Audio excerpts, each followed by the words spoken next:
Welcome to my video on Geometry 101. Let's talk about reading and naming the parts of a geometry diagram, starting with points, okay? I read this little dot right there as point A. This one, point B. This one, point C. So when you see the little dot is a point, and the closest letter to that dot is the name of the point, okay? It doesn't matter if it's to the left, if it's below, if it's to the right, or even if it's above. The closest dot is the name of the point. Okay, next up we've got lines. So what is a line? A line is this straight piece right here with the arrows on both ends. Super important. You must have arrows on both ends for it to be a line. Now, how do you name a line? Okay, you have two choices depending on how it's given. I might give you 2 points on the line. If I give you 2 points on the line, then you use those 2 letters, those 2 points, to name the line. So I'm going to call this line AB. Now there is no rule that says you must go from left to right. I could go from right to left, and I could call this line BA. Okay, this one. I've got 2 points on it, so I could call it line TM, or I could call it line MT. Your choice. Okay, this one, I didn't give you any points on the line. I gave you this cursive letter to the left side. So here, I took away your choice on how to name this. This is line L. Okay, so quickly, let me just point out that points will always be used with capital letters. So if I'm going to use the capital letters, I must use 2 of them, line AB or line BA. But if I'm going to use this cursive L down here, then I only need to use 1 letter. It's a lowercase cursive letter, and that's a second way to name the line. But again, it depends on the picture and it depends on what is given to you. Okay, so what if I give you a 3rd letter on a line? Does that change it from being a line? No, it's still a line. I just gave you 1, 2, 3 points. So what it does is it changes your options on how to name it. Now instead of just having the 2 options, I've got a whole lot more because now I can call this line TZ. I could call it line ZM. I could call it line MZ, or I can call it line ZT. Okay, so the point is, with the more letters you have on the line, the more options you have. All you have to do is pick any 2 letters you want and put them in any order you want. But it's important that you read it as line first. Line, and then pick your choice of 2 letters. Okay, so what separates a segment versus a line, right? We just talked about lines. Lines had arrows on both ends. This does not have arrows on ends. These have endpoints. So a starting place and an ending place. A starting place and an ending place. It doesn't matter which direction it goes, left, right, up, down, doesn't matter. It is a segment because of the endpoints. So I can read this as segment SZ or segment ZS, segment DA or segment AD. Again, the order where you start does not matter, but it does matter that you name it with the endpoints. Okay, so quickly, if I put a 3rd point on this segment, it is not like the line. I cannot pick and choose which letters I want. If I want the whole distance, I have to go from D to A or from A to D. If I say DX, that is completely different than DA. Okay, if there's one you're going to pay extra close attention to, please let it be this one. Let's talk about what a ray is. A ray has 1 end point and 1 arrow. So it starts at the end point and it passes through maybe another point, another 2 points that are labeled, whatever, and it goes all the way to infinity. But look at the ends. The ends are different on this piece. So we have to name this one properly. You don't get a choice. You must start with the end point. This must be named starting at R, and it travels through K on its way to infinity. So I name this ray RK. Okay, when I look at the blue one, you start at the end point and you travel through B on the way to infinity, on the way to the arrow. So this is ray CB. Okay, now this is the one that is going to get everybody. You cannot name this from left to right. You have to start at the end point and travel through the other point on the way to infinity. So we start at Z and we say that this is ray ZJ. Remember, order matters when you are naming rays. Okay, last building block for this video. So let's talk about what an angle is, right? Here's an angle, but how do we name it? How do we read it? So first, I need you to see that this side here, that's a ray. This side here, that's a ray. And the two rays come together at point Y. Okay, if I look at the blue picture, this is a ray, and this is a ray. And the two rays come together at point T. This is the vertex, and this is the vertex of their respective angles. Okay, the vertex is the middle letter when we name an angle. So you have your choice. Do you want to start with this ray or start with this ray?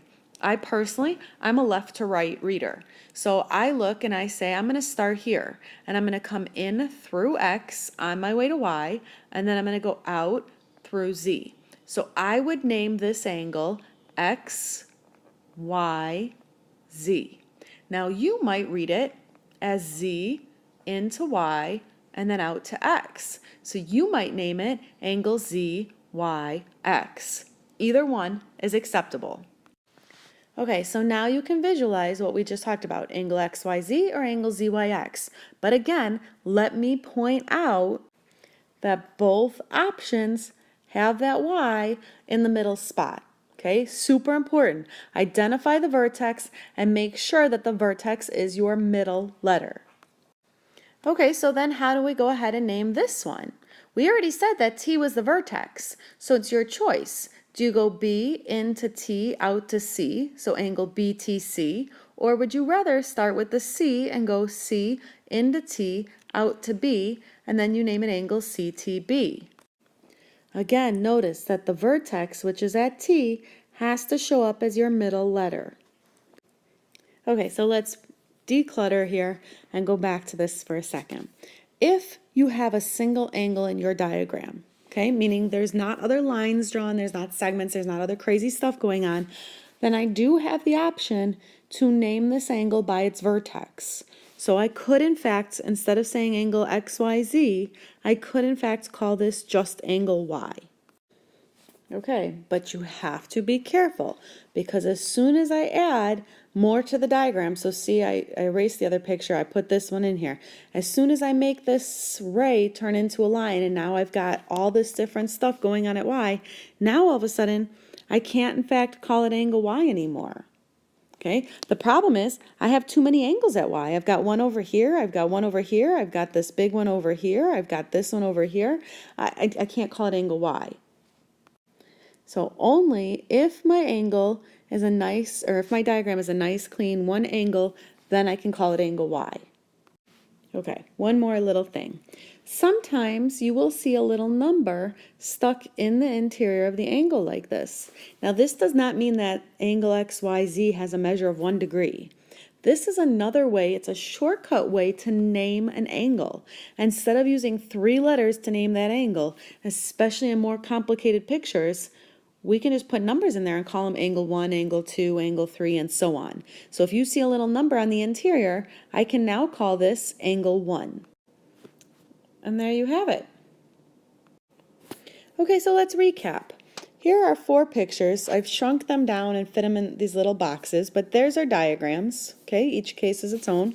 Here's what we talked about. We know how to read these pictures. Point A, segment AB, perhaps segment BA.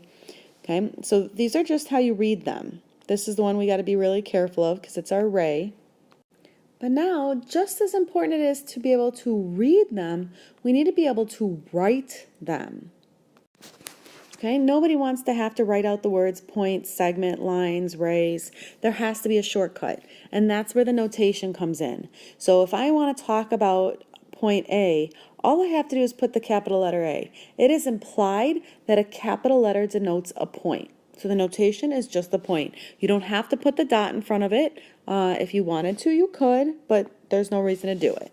All right, next. Okay, so we can read this picture as segment AB, but we don't want to write segment. It's a long word. So the notation is to write capital A and capital B, those are the points, and to put this bar across the top. Anybody who reads that and looks at that should be able to read that as segment AB. Okay, just like this one, we read that line, that bar, we read it as segment, so segment BA. Okay, so we can read this as line AB, but how can I write it so I don't have to write the word line? I'm going to write AB and I'm going to put a little line above it, complete with the arrows. Okay, look at the notation for the segment and the line. They are different. No arrows, arrows. So line AB or line BA, your choice. Okay, so remember we said the ray, you don't have any choices on how you name it. You only have one choice here. It has to start at the end point. So when you want to use proper notation for a ray, okay, you must start at the end point. So the end point is A. I have to list A first. This arrow must face to the right.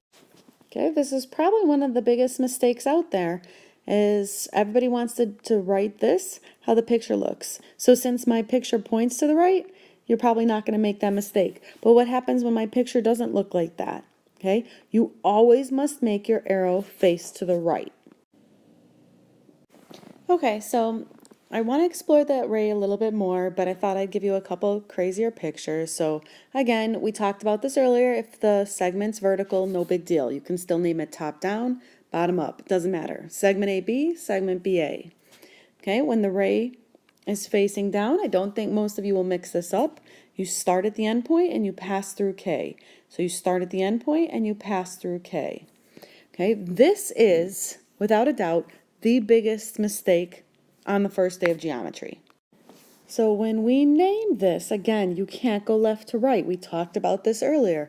You must start at the end point. So to name this ray, it has to be BA. You have to start at the end point, always. Okay, so yes, we can call it ray BA, but again, you have to be able to write it correctly. You start with the end point, the arrow has to face to the right. Okay, so for all you visual learners out there, let's make sure you're with me. When you write the notation or when you read a ray, you must start with the end point and the arrow in the notation must face to the right. The diagram, the arrow can face whichever way it faces. You can't control that. You can only control it in your notation. Okay, let's see if we can wrap this one up pretty quickly. So here's my angle. Okay, earlier we said, yes, I can name it in either direction, so either angle ABC or angle CBA, or if the picture is clean enough, maybe just angle B. But when I write it, I don't want to write the word angle every time. I want the proper notation. So what is the symbol, okay, that lets a reader read this as angle ABC or angle CBA? Okay, the symbol kind of looks like a less than sign. You read that as angle, angle ABC, angle CBA, or angle B.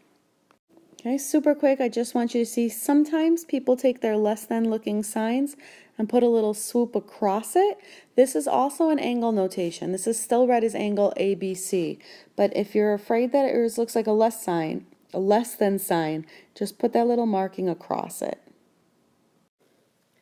And there you have it.